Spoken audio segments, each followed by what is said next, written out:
when you sit and listen to stories, there's a time of the year that you can tell.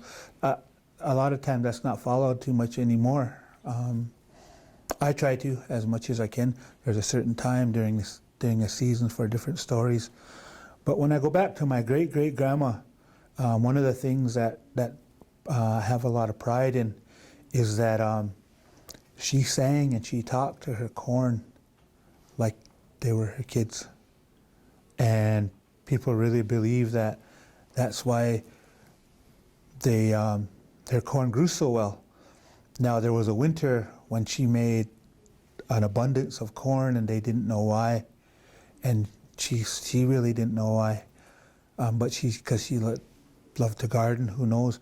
But during that winter, a lot of the Sioux people passed away because they just relied on their rations of meat that they had from the summer. So after that spring, when there were those deaths, they told her, widen your gardens, so we'll have more for the winter. So they think that's one of the things that sustained them was that, and also we go back to how our dogs, we see dogs here today, we don't really, it's just a dog.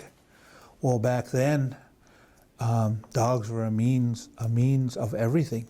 When they were gonna hunt at the next day, they would feed their dogs a lot the night before, so they wouldn't make a lot of noise and scare the game away. And there was what if you had, they called it a buffalo horse. If you had a buffalo horse, that meant you were probably really rich, because that's rich, having a good horse. And if you could shoot an arrow through a buffalo, not just shoot it, but shoot it through it, you were revered as a very strong hunter, a strong man. So those are some of the stories that I've been handed down, and I heard them first account. Those first account stories are true stories. They're not something that's just made up. So a story about being Charlie, that's a true story. That did happen.